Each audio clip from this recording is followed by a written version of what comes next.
자, 오늘 질문들이 많으실 텐데요. 저는 이 모더레이터 정도로 하려고 하고요. 그 다음에 자동차에 대한 질문들, 기술에 대한 질문들은 우리 연구소에서 이 차량을 위해서 개발하신 정말 히어로들만 모셨거든요.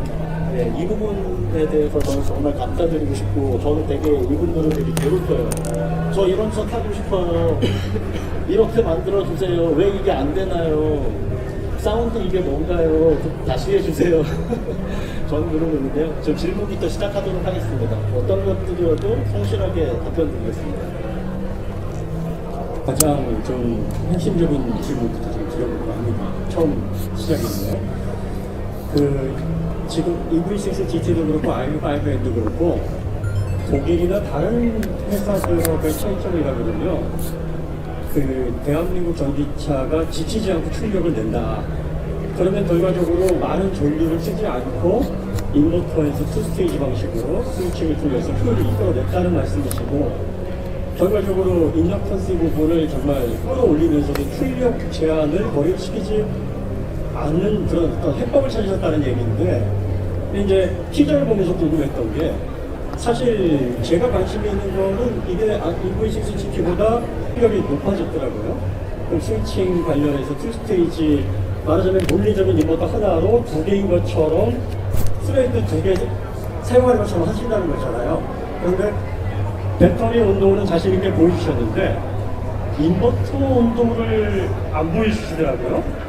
디자인 의상에서. 그래서 혹시 엔부스트가 10초간 제한되는 게 투스테이지 인버터의 스위칭의 온도 제어에 조금 염려가 되셔서 그 부분을 제한을 하신 건지, 아니면은 스레이트 운영 시 배터리 부분의 어떤 수명적인 부분의 안전장치로 그렇게 놓으신 건지, 그 부분을 좀 여쭤보고 싶습니다.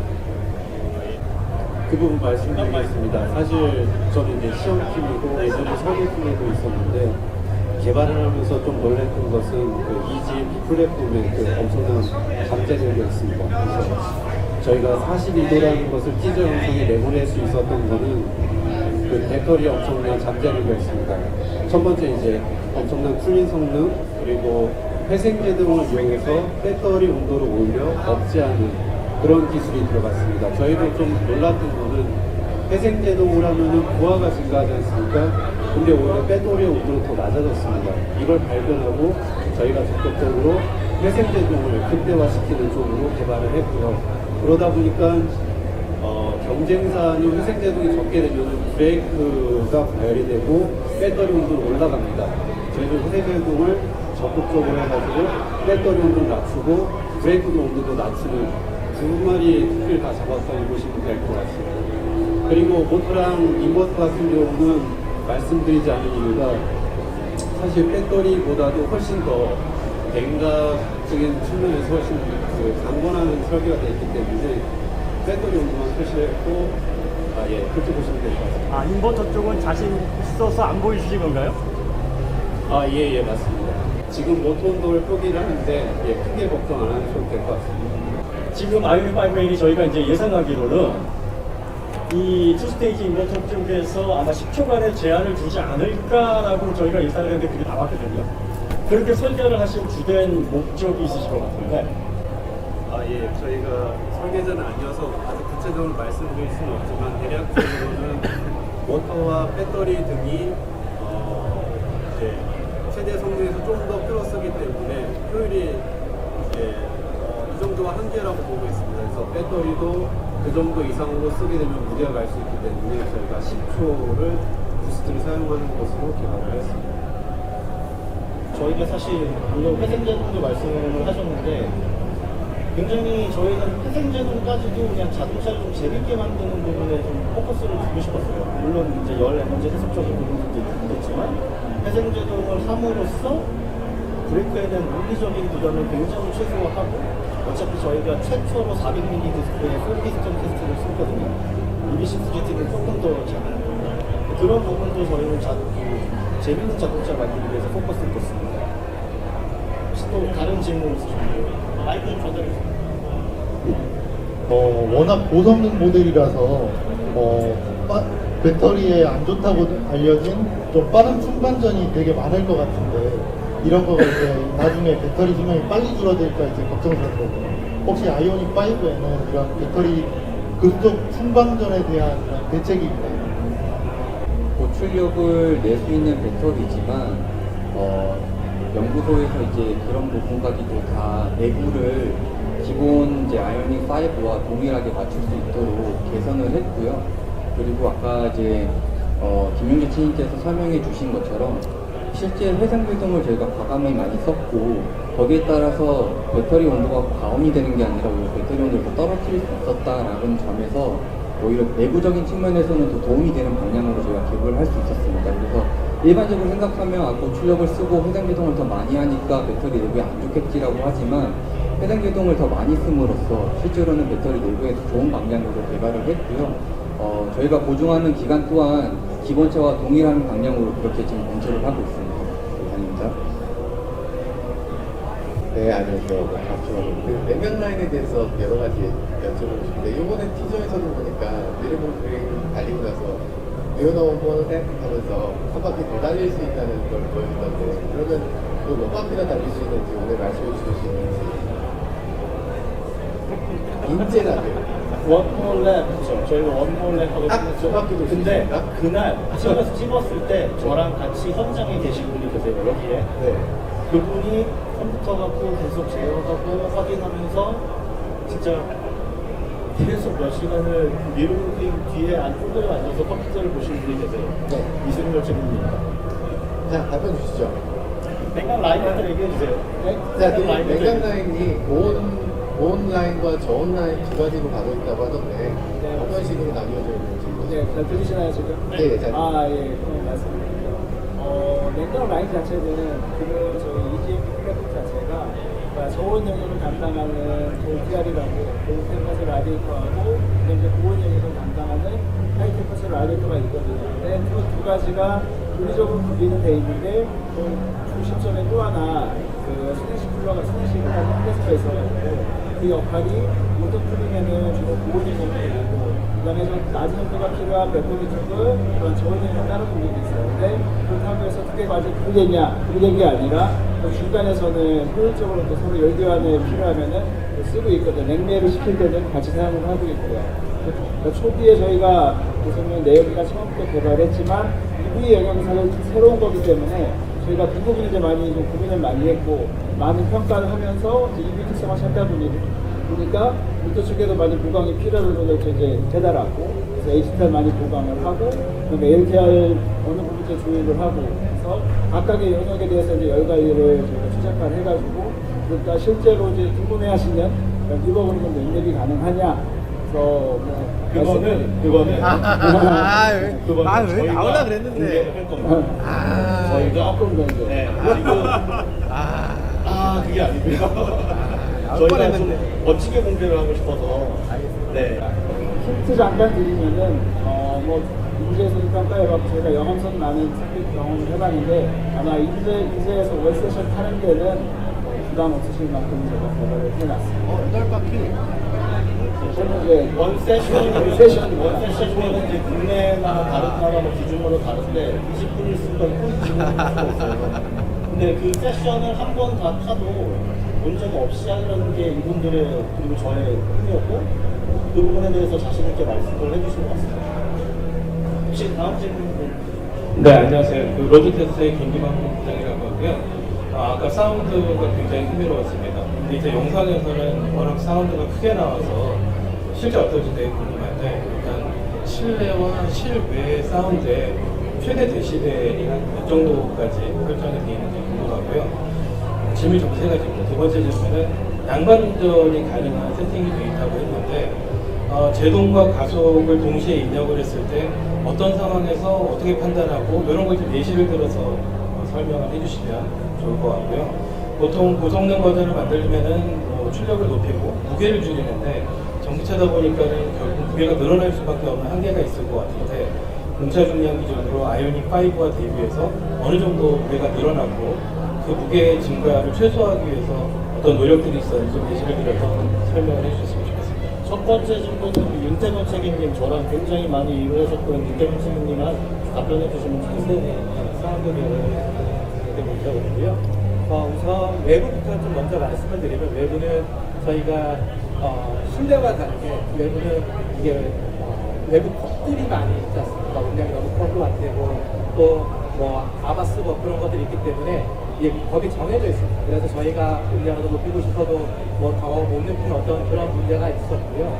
그래서 우선은 그 법 안에서 저희가 최대로 낼 수 있는 만큼 냈고 대신 저희가 뭐 좀 더 고가속을 한다든지 아니면 좀 더 가속이 되었을 때 그때 좀 더 음량이 커지는 그런 역할을 하고는 있습니다. 저희가 딱 몇 데시벨이다 말씀드리기에는 좀 그거는 직접 경험해 보시는 게 좋을 것 같고요. 실내 같은 경우에는 저희가 대신 기능을 뭐 작게라든지 크게 이렇게 조정할 수가 있습니다. 뭐 드라이브 모드에도 연동이 되어 있고 아니면 실제적으로 본인이 이렇게 줄일 수도 높일 수도 있는데 가장 크게 했을 때는 뭐 전화하기 힘들 정도로 음량이 크다라고 이렇게 말씀드리면 좋을 것 같습니다. 네, 사운드에 대해서 간단하게 한 가지만 말씀드리고 싶은데 사운드만 있다고 좀 충분하지 않았습니다. 저희가 N2 시프트라고 해서 그게 저희가 지금 이제 패들 시프터를 조작을 하시면 시프팅이 되거든요. 시프팅이 되는 게 사운드가 막 이렇게 업이 되는 것만 있으면 안 되고 졸팅이 분명히 들어가야 되고 그래야지 분명히 차와 내가 좀 어느 정도 일치감을 느낄 수 있게 하는 게 포인트였고요. 뭐 트랙 드라이빙을 많이 하시는 분들도 계시겠지만 트랙 드라이빙 할 때도 다운 시프팅해서 코너에 진입하는 그런 부분들 그런 부분들을 느끼는 것과 그냥 단순히 고출력 차를 타는 거는 저희 N 고성능 차를 타는 거랑 조금 다른 부분이 분명히 좀 존재합니다. 양방전에 대해서는 반갑습니다. 레프트 풋브레이크를 말씀하시는 것 같은데 보통 일반적으로 전기차 같은 경우는 브레이크 오버라이드 시스템이라고 해가지고 엑셀 페달을 밟고 있는 상태에서 브레이크를 밟으면 엑셀 페달이 무시됩니다. 근데 이제 레프트 풋브레이크 같은 경우에는 브레이크를 밟고 있음에도 불구하고 이제 가속 페달이 작동하는 게 아시겠지만은 그 레이싱을 하시는 분들이나 드라이빙을 즐기시는 분들은 왼발 브레이크를 쓰면서 가속 페달을 쓸 수 있게 쓰면은 좀 더 이제 빠르게 운전하고 재밌게 운전할 수 있습니다. 그런 기능을 갖다가 저희들은 이제 레프트 브레이크라고 해서 그 기능을 집어넣고 뭐 저희들이 갖고 있는 다양한 추가 기능들이 있는 건 아실 겁니다. 그 중에 하나고요. 한번 타보시면은 재밌게 하실 수 있을 것 같습니다. 번째 질문은 우리 김기현님이 말씀드리겠습니다. 아이오닉 기본차 대비해서 전장도 늘어나고 전폭도 늘어나고 그리고 기본차 대비해서 고출력 고토크 시스템을 넣을 수밖에 없었기 때문에 중량은 늘어날 수밖에 없었습니다. 그래서 기본차의 뭐 최저 트림, 최고 트림마다 다 중량을 기준점에 따라서 다르겠지만 한 150kg에서 한 200kg 정도 차이가 난다라고 보시면 되고요. 하지만 고성능 차는 중량을 가볍게 해야지만 이제 한계 성능을 달릴 수 있는 거는 다 알고 계실 겁니다. 그리고 더더욱더 중요한 건 샤시계 중량이 가벼워야지만 언스프렁레스가 가벼워야지만 이제 한계 주행 성능과 빠른 응답성을 줄 수 있는 걸로 잘 알고 계실 텐데요. 그러기 위해서 저희가 언스프렁레스를 하기 위해서 당사에서 이제 최초로 단조위를 기본화해서 개발을 했고요. 동일 알루미늄 휠 대비해서 개당 한 3kg, 개당 한 10kg 정도. 여기 알려주세요. 네. 개당 무게. 개당 한 14.5kg 정도. 지금 뭐 TPMS랑 휠캡까지 다 포함해서 그 정도고 그걸 제외하면 13kg 한 정도 될 겁니다. 그리고 샤프트랑 하부 베어링을 일체화시켜서 여기 전시되어 있는 기능 통합형 S를 적용함으로써 중량 가볍게 하지만 강성은 더 올라갈 수 있게끔 했고요. 샤시계에서도 일부 부품에 대해서는 알루미늄을 적용함으로써 샤시계 중량을 정말 가볍게 하기 위해서 많은 노력을 했습니다. 그래서 직접 나중에 타보시면 알겠지만 중량이 무겁더라도 이 차는 정말 날렵하구나, 응답성이 좋구나를 충분히 느낄 수 있도록 저희 현대자동차에서 개발을 했습니다. 일반 우리 단종 21인치 휠 보통적인 무게가 얼마나 될까요? 한 17.5kg 정도로 지금 17.5에서 18kg 정도 되는데 개당 기준이고요. 아이오닉 N5N의 경우에는 14.5kg 이하다 이렇게 보시면 될 것 같습니다. 좀 추가적으로 궁금한데요. 그러면은 휠 하나당 대략 3kg에서 4kg를 하면 4개니까 16kg잖아요. 16kg 차이가 이 정도 고성능 차를 만들 때 성능에 영향을 미치나요? 아니면 좀 고성능 차라는 걸 좀 강조하기 위해서 상징성을 위해서 좀 넣은 측면도 있는지 궁금합니다. 아까 말씀드린 것처럼 샤시계 중량이 가벼야지만 빠른 운작성과 핸들링이 된다라고 말씀했는데 전체적인 차 중량이 뭐 12kg 줄었다라고 해서 성능이 그렇게 막 발전되거나 그런 걸 느끼지는 못하겠지만 샤시계 중량에서 그 12kg 정도의 중량을 가볍게 하는 거는 성능적으로 엄청 크게 개선할 수 있는 부분이 되었습니다. 그리고 한 가지만 더 붙여서 말씀드리자면 그 단조 휠을 넣기 위해서 얼마나 많은 싸움을 했는지 모르겠어요. 그러니까 저희는 조금이라도 낮추고 싶고 그리고 언스프럼레스 낮추고 싶고 그 움직임 더 좋게 만들고 싶은 거고 분명히 또 이게 원가가 올라가고 그렇지만 이제 단조 휠을 다른 차들한테는 사용하지 않죠. 그러니까 포나에는 단조이 있었고 아이사트에는 단조이 있었는데 무거운 차에 12kg라고 하면은 굉장히 많은 포인트를 차지하기 때문에 저희는 싸울 수밖에 없었고 이뤄낸 게 아이오닉5에는 결과입니다. 단조일은 서플라이한테 받는 건가요? EBS 서플라이한테 받는 건가요? 단조일은? 단조일 같은 경우에는 이제 서플라이어를 선정해가지고 단조일을 생산할 수 있는 업체를 선정해서 합니다. 단조일 아까 이제 자꾸 무게를 줄이면 어떤 효과가 있는지 말씀드립니다. 언스프럼레스라 하면은 기본적으로는 스프링 밑에 있는 질량을 얘기합니다. 결국은 이제 타이어나 브레이크나 이런 쪽에 질량을 얘기합니다. 휠은 직접적으로 언스프럼레스에 영향을 미쳐요. 이게 줄어들게 되면은 첫 번째 좋아지는 게 승차감이 좋아져요. 큰 물체가 밑에서 흔드는 거하고 가벼운 게 흔드는 거하고 컨트롤할 수 있는 차이가 엄청 크게 납니다. 그 다음에 핸들링 측면에서도 저희들이 이렇게 차이가 날까 했는데 실제로 굉장한 차이가 납니다. 시험으로. 가벼울수록 훨씬 더 운납성이 빨라지고 또 한계 그립이나 이런 쪽에서 유리한 점이 많이 됐어요. 디스펙과 그냥 아니고 아이오닉 5에는 차이 어떤 차이점이 있는지 말씀해 주시고요. 그리고 아까 제가 들었는지 못 들었는지 잠깐만 한데 10초 동안 쓰는 NGB를 10초 동안 쓰고 또 몇 초 후에 몇 번 연속해서 쓸 수 있는지 10초 후에 쓸 수 있습니다. 10초 쓰고 10초 그거를 여러 번 계속할 수 있나요? 예. 그리고 인공적으로 그 변속 충격을 내주는 거는 전기 모터나 이런 거의 내구성 이런 거랑 좀 관련이 있지 않을까요? 그래서 무슨 제어가 되거나 뭐 이런 게 있을 수 있지 않을까 생각이 드는데 그런 건 제어가 안 되는 게 없나요? 드리프트 스펙에 대해서는 제가 말씀을 드렸고요. 그 다음에 모터 이용식이 말씀드리겠습니다. 드리프트 스펙은 저희가 RN22E나 엔비전 7처럼 볼륨랩의 개념을 양산차에도 넣어보고 싶었고요. 그 다음에 이 차가 얼마큼 더 재밌어질 수 있는지를 계속적으로 테스트를 하고 싶었어요.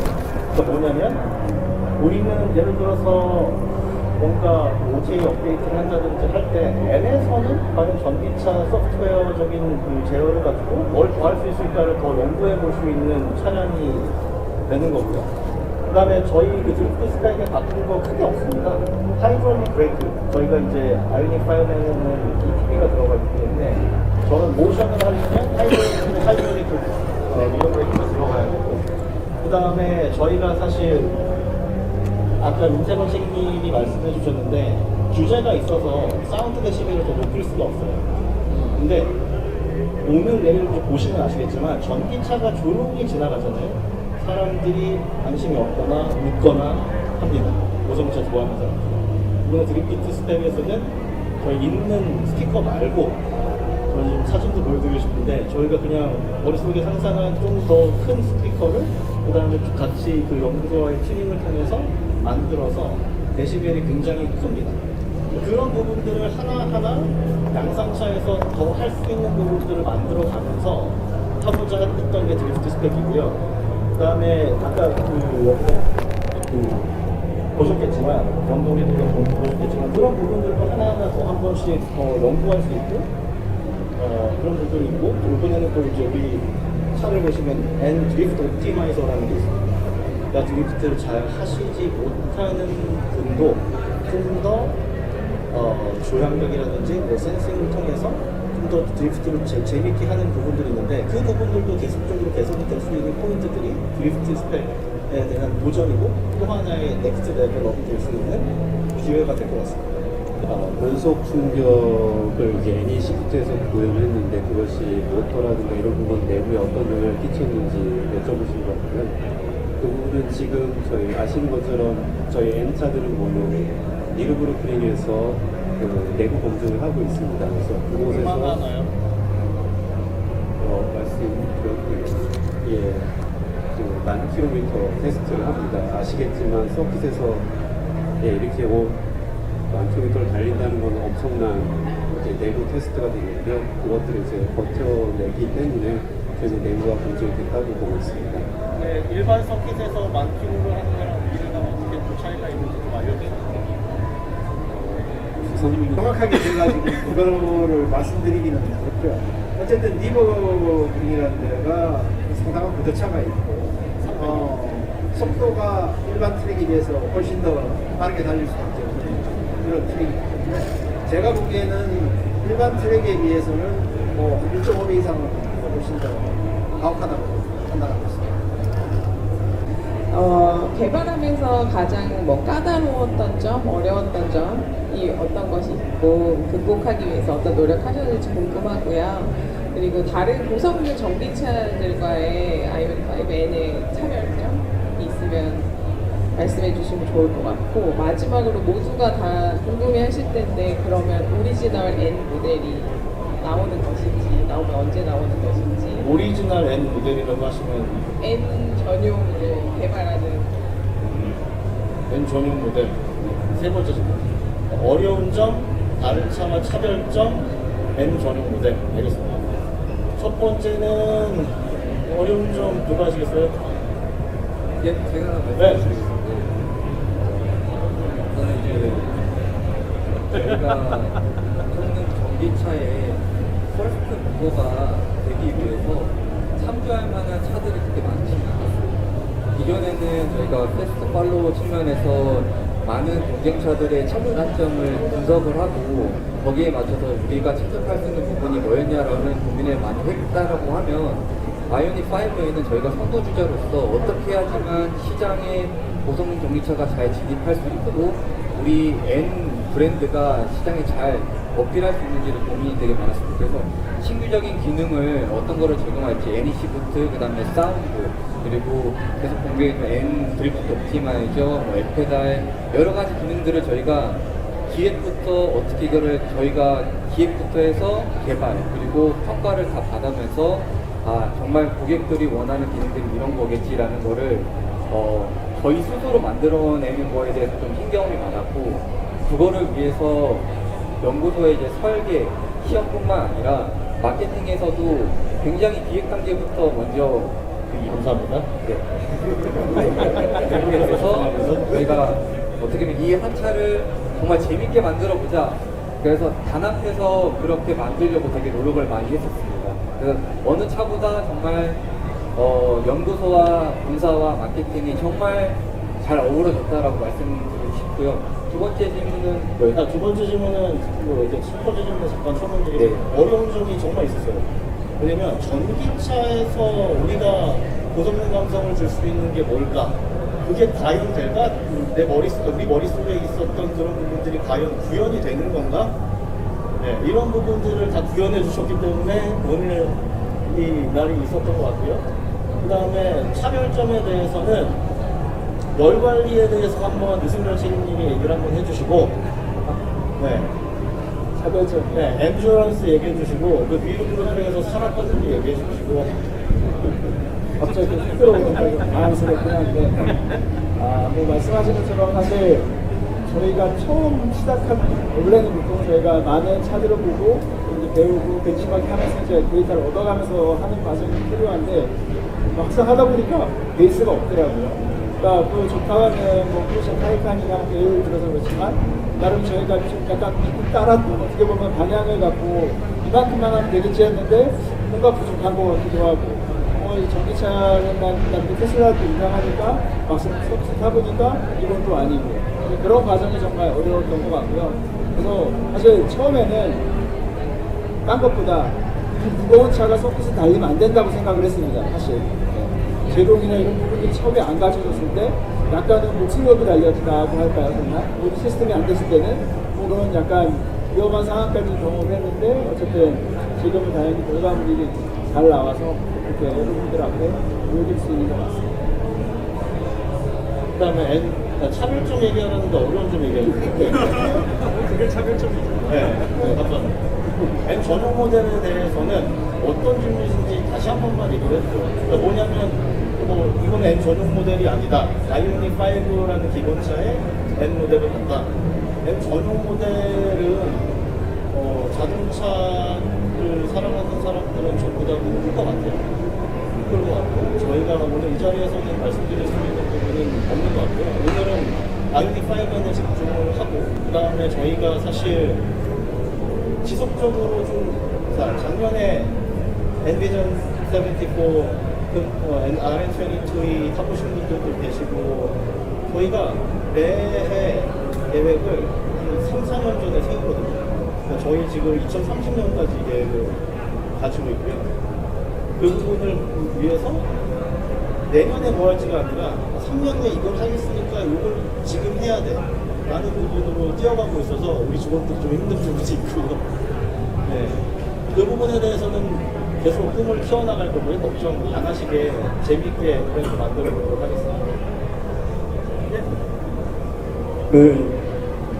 사실 이 나오신 분들이 이 변태를 만들어낸 주인공이신데 사실 이 뒤에서 최정원 드라이버께서도 1500 넘어가는 걸 돌리는 것 자체가 이건 웃기는 거다. 그 휠베이스가 3m잖아요 이게. 그러니까 논리적으로 볼 때 얘는 사실 서킷에서 돌아가서는 안 되는데 얘를 돌린 거고 그 다음에 그 퓨얼컷까지 묘사를 해놓은 거에 저희가 완전히 혀를 내둘렀어요. 이거는 연구원들을 다 서킷으로 돌렸구나. 사장님들이 뭘 좋아하는지 포인트를 정말 짚어냈고 저는 이제 여기서 핵심이 저는 이제 아까 그 0.6G 회생제동에 집중하셨는데 0.6G라고 하면은 회두성에서의 특징이잖아요.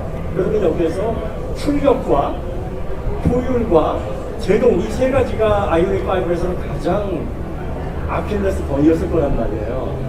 그러면은 이 회생제동, N 회생제동에서 결과적으로 다른 회생제동과 어떤 차별점, 어떤 효율성, 그리고 또 회생제동이 그때 걸림으로 인해서 출력에 제한을 받는 이 부분을 어떻게 풀어냈는지 요거를 조금만 좀 설명을 해주시면 좋겠습니다.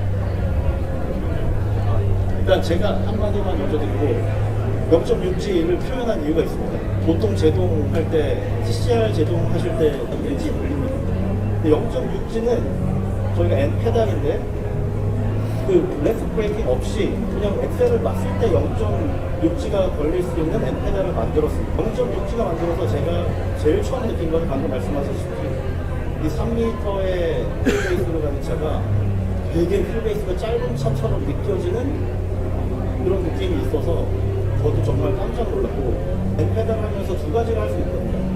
ECS 오프 상태랑 안 입장할 때는 페달을 놓고 돌린 다음에 밟으면 그 다음에 그 그립 주행시에도 회두성이 올라가요. 그러니까 그런 부분들을 개발을 해주신 또 우리 김용재 시기님? 네. 사실 저는 아이오닉 5N의 가장 역작 중에 하나가 회생제동이라고 생각합니다. 왜냐면 그게 경쟁사들과 완전하게 차별점을 만드는 결정적인 기능이었다고 생각을 하고요. 아까 이승열 책임님 말씀하셨지만 몇 분이 그 회생제동이 들어가기 전 차량을 전기차를 타다가 저 세상을 가실 뻔했습니다. 그 정도로 회생제동이 안 들어갔을 때는 브레이크가 엄청나게 빠른 속도, 전혀 예측 불가능할 정도로 빠른 속도로 달거든요. 근데 저희가 0.6G에 N 회생제동을 넣는 순간 저희가 인제를 아무리 달려도 브레이크가 지치지 않습니다. 저희도 너무 놀랐습니다. 사실 기존에 그 아반떼 N 차를 타고 달릴 때보다 브레이크 소모율이 더 적을 정도로 엄청난 브레이크 성능을 그 N 회생제동이 가져왔다고 보시면 될 것 같습니다. 반대로 그렇게 되면 이 출력을 다시 살려서 탈출 속도를 높일 때 전류량이 증가를 하는 부담이 있을 텐데 이건 어떻게 해결하신 거예요? 그 부분이 사실 그 부분에서 제일 중요했던 게 재미있는 아까 제가 말씀드리긴 했는데 배터리가 되게 중요합니다. 아이오닉 5 M이 0.6G의 회생제동을 받아낼 수 있어서 결정적인 거는 EGMP에 들어간 배터리입니다. 왜냐하면은 기존의 원통형 배터리는 회생제동을 해서 충전을 하고 싶어도 받을 수가 없습니다. 배터리가. 하지만 EGMP에 들어간 저희의 뛰어난 그 배터리는 주는 대로 다 받아먹습니다. 그러다 보니까 저희가 부담 없이 강력한 회생제동을 사용할 수 있었고, 그로 인해서 이제 브레이크는 부담을 줄이고, 근데 그게 또 재미있게 배터리의 저항을 줄여서 오히려 발열이 떨어지는 되게 드라마틱한 재미있는 현상이 나타났습니다. 이거는 기존의 내연기관하고 완전히 반대되는 현상이어서 이걸 발견하고 되게 기뻐했고요. 이거다, 우리가 살아남을 길은. 그래서 그걸 계속 집중해가지고 이렇게 지치지 않는 성능을 만들어냈다고 보시면 될 것 같습니다. 안녕하세요. 베스트랩 드라이버 최정환입니다. 우선 드디어 그 드리프트가 가능한 차를 만들어주신 앞에 계신 분들께 정말 진심으로 감사드립니다.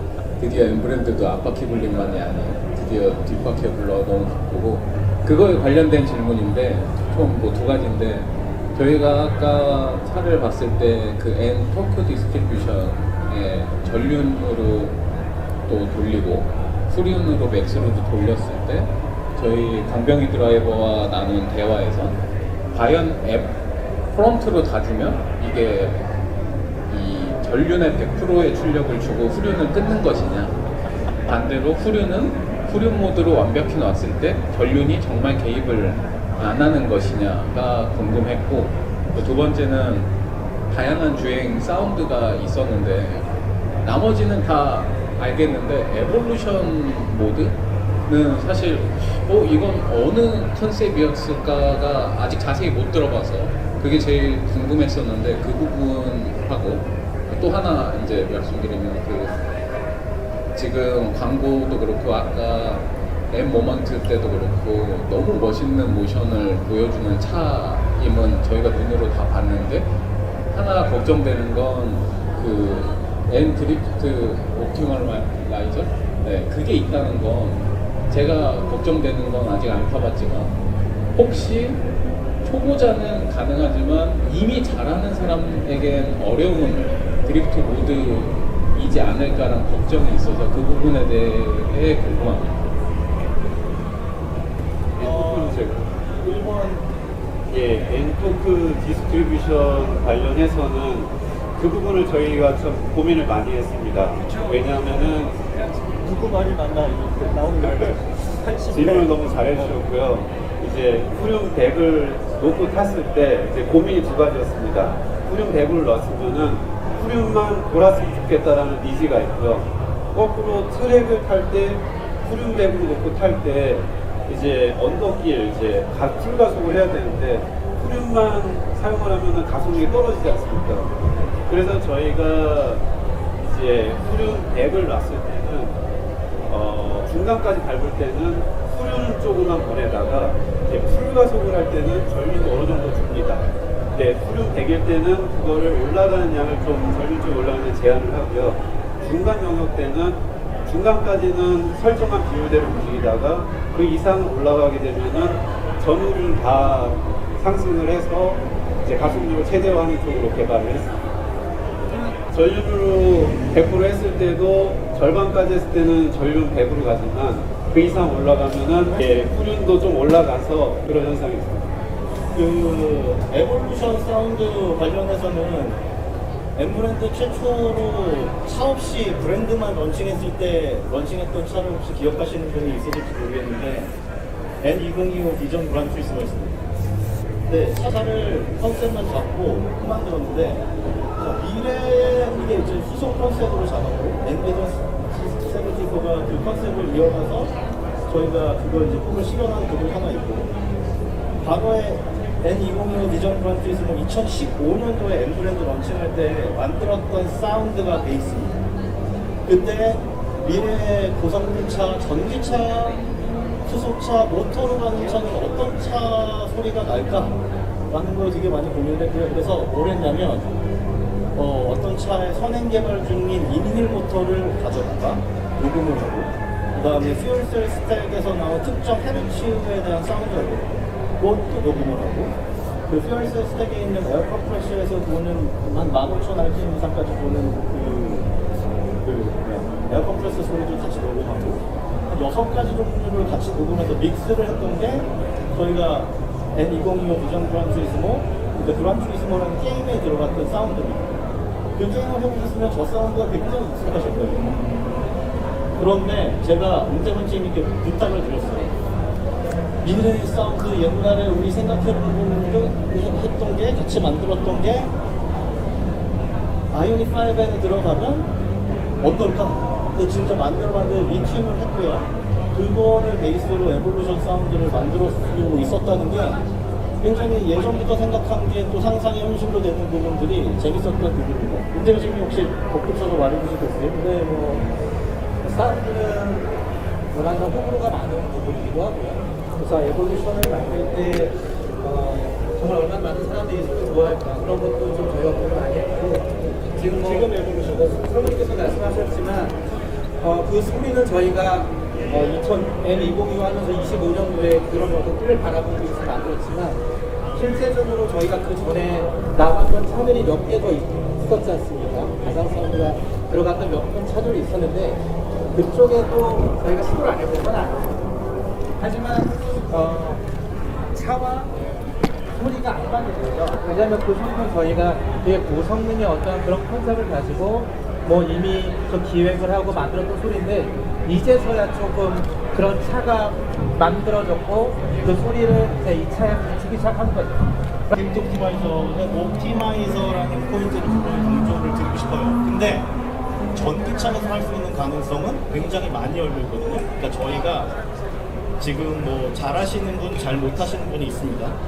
근데 그거는 저희가 650마력짜리 차를 제대로 다루실 수 있는 분이 몇 분이나 될지, 대한민국에 예를 들어서 그 포인트가 우리 DPD님 솔링 650마력짜리 차를 근데 저희가 할 수 있는 거는 이 드라이빙 익스피리언스를 어떻게 줄 수 있을지. 그러니까 650마력짜리 차를 사셨는데 제대로 운전하는 방법을 모르시면 문제가 될 수도 있어요, 솔직히. 그리고 더 재미를 못 느끼실 수도 있고, 그 재미를 풀로 끌어올리고 싶고요. 태안 DX 센터에 가보셨으면 아시겠지만 드리프트 레벨 1이 있습니다. 드리프트 레벨 2도 있고, 그런 부분들을 활용을 해서 그 다음에 그걸 마스터를 하시면 그 다음 거를 풀어드리는 퀘스트, 이런 것도 해볼 수 있는 부분이 분명히 존재하거든요. 근데 저희가 이제 9월 중순에 미디어 테스트 드라이브를 할 텐데요. 어떤 말씀을 드리는지 아시죠? 제가 지금 질문이 한 100개는 되는데 참느라고 그 EV6를 저희가 서킷에서 한 개까지 돌려봤는데 아이오5 같은 열제어가 안 나와요.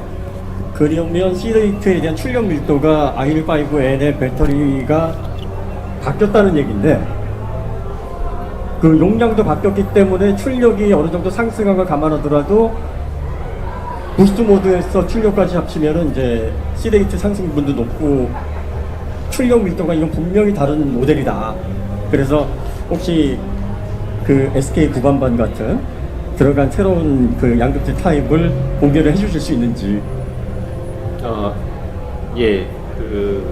정확한 것을 제가 공개드릴 수는 없을 것 같고요. 지금 CVGT랑 동일한 배터리 팩 형상을 가지고 있고요. 똑같습니다. 형상 모든 게 다 똑같고 화학 구성만, 양극재만 변경이 됐고요. 출력은 비슷하다고 보시면 될 것 같고, 대신에 용량이 기존의 77.4kWh에서 84kWh로 늘어났습니다. 그리고 그게 이제 출력이 더 받아줄 수 있는 배터리가 아니냐 하시는데, 저희가 용량을 좀 증가하는 데 초점을 맞췄고, 오히려 그 부분은 계속 말씀드린 회생제동의 역할이 컸다고 보시는 게 좋을 것 같습니다. 특성의 변화보다는 맞습니다. 그래서 CVGT보다 저희가 한 단계 발전된 N 회생 제동이 이제 아이오닉 5에 들어가면서 그런 것들이 구현됐다고 보시면 됩니다. 예, 맞습니다. 다음 질문 주실까요? 저 두 가지 질문이 있는데요. 하나는 좀 기술적인 거고 하나는 좀 제너럴한 부분입니다. 그 지난번에 뉴르부르크링에서 잠깐 차를 타봤는데 그동안에 전기차를 트랙에서 타면 항상 문제점이 뭐였냐면 뭐 출력이 높은 건 다 알겠는데 그 출력을 조금만 오래 쓰려고 하면 배터리가 순간 다 바닥나버리는 문제들이 좀 있었거든요. 근데 아이오닉 5N 같은 경우에는 확실히 체감적으로 배터리 사용량이 확실히 줄었다라는 게 느껴졌어요. 그게 이번에 그 어떤 트윈 인버터 타입의 뭐 인덕턴스를 좀 자유롭게 바꿀 수 있는 어떤 그 여력에서 뭔가 변화가 시작된 건지, 어떻게 그 이제 풀 로드 조건에서 전류 사용량에 대한 어떤 이런 부분들을 어떻게 어떤 식으로 얼마큼 향상을 시킬 수 있었는지 궁금하고요. 두 번째는 제너럴하게 여러분들 모두에게 이제 2001년 인산이 개발이 다 끝났지만 다음 마이너 체인지들 페이스리프트 때 이거 한번 좀 더 해보고 싶다라는 항목들이 있으면 어떤 게 지금 나와 있는지. 기술적으로 바뀐 건 없는데요. 저희가 발견을 한 거죠. 그러니까 배터리한테 회생을 해서 부하를 더 주면은 배터리가 부하가 커질 거다, 부담이 커질 거다, 열이 더 올라갈 거라고 처음에 예측을 했는데 저희가 하다 보니까 오히려 회생 제동으로 충전을 해주면은 배터리 부하가 더 줄어들었어요. 그러니까 그 현상을 발견했고 그래서 회생 제동을 더 적극적으로 하자라는 방식으로 했고요. 그리고 마지막 질문에 더 했으면 하시는 거 질문했잖아요. 사실 그래서 너무 많아요. 엄청 많지만 요거 관련해서는 회생 제동을 저희가 좀 더 극한으로 더 끌어올리면은 트랙의 그 케이퍼빌리티를 더 지금도 세계 최고지만 더 늘릴 수 있지 않을까 그런 욕심을 가지고 있습니다. 마지막 질문은 굉장히 좀 훈훈한 질문을 하겠습니다. 지금까지 굉장히 많은 장점들, 디테일한 장점들을 많이 말씀을 해 주셨는데 그거 다 느낄 수 있는데 저희가 또 한 가지 궁금한 거는 너무 디테일한 것보다 아이오닉이 아니라 N 모델 하면 떠오르는 뭔가 아이코닉한 특성 이런 게 과연 있을까? 그러니까 예를 들어서 지금 뭐 드리프트 모드니 뭐니 각 개별적인 특성들은 다 있을 거잖아요. 근데 우리가 BMW 생각하면 운전이 재밌어서 시계 볼 필요가 없어 하는 그런 특징이라든지, 그러니까 지금 미리 계획하셔서 우리가 이런 특징을 심어 나가려고 노력하고 있는 거라든지, 아니면 앞으로 이런 게 특징이 되겠다고 예상하는 부분이라든지 그런 비전이나 이런 것들이 있으면 좀 말씀해 주십시오. 이 부분 제가 정말 말씀드리고 싶었던 질문도 어떻게 콕 집어서 해주셔서 감사합니다. 혹시 유럽에서 운전 많이 하시다 보면 저 N 로고 있잖아요. 저 우리 김정도 대표님이 쓰고 계시는데 N 로고가 굉장히 많이 보입니다. 뭐냐면 더블 코너 사인이에요. 그리고 우리가 이제 레이스트랙에서 CK도 될 수 있겠고, 그 부분이 사실 저희에게 의미하는 거는 M 브랜드 처음 초기 런칭부터 우리는 We Love Corners를 얘기를 했었고, 그 다음에 얘기했던 건 Three Pillars of N Performance. 그러니까 코너 레스컬, 코너에서 잘 달리는 차, 그 다음에 레이스트랙 케이퍼빌리티, 우리가 차를 바로 받자마자 레이스트랙에 가도 주저하지 않고 지치지 않는 고성능차, 그 다음에 에브리데이 스포츠카, 즉 감성적인 고성능과 프랙티컬리티까지도 겸비할 수 있는 그런 고성능차를 하는 게 저희 N 브랜드에서 고성능차를 만드는 거에 대한 상품적 철학입니다. 근데 이 부분이 굉장히 재밌는 게 전기차로 넘어오면서 과연 정말 이거를 할 수 있을까? 레이스트랙 케이퍼빌리티부터 걸렸어요. 네, 그죠? 우리가. 그러니까 저는 레이스트랙 케이퍼빌리티를 만들어 달라고 이 정도 레벨, 이 정도 부하, 이 정도의 관점, 고객 관점에서의 생각, 이게 필요하다고 지속적으로 말씀을 드렸었는데 굉장히 오래전부터 어렵다. 근데 할 수는 있겠지만 생각해보자. 그래가지고 굉장히 많은 고민들을 많이 했는데요. 전기차에서 이 세 가지 축을 구현을 했다는 거. 보시면 에브리데이 스포츠카는 사운드나 쉬프팅, 우리가 펀을 즐길 수 있는 거. 그 다음에 코너 레스컬은 아까 형과 하질량을 어떻게라도 줄이려는 거. 그 다음에 N 페달을 활용해서 그 감속쥐를 회전에 활용하는 거. 그러니까 그런 부분들이 이 N의 3대 축과 연결되어 있는 부분들이고, 앞으로 어떤 차들이 나오더라도 그 N의 3대 축을 포기하지 않을 수 있도록 열심히 노력하겠습니다. 예, 오늘 많은 질문해 주셔서 감사드리고요.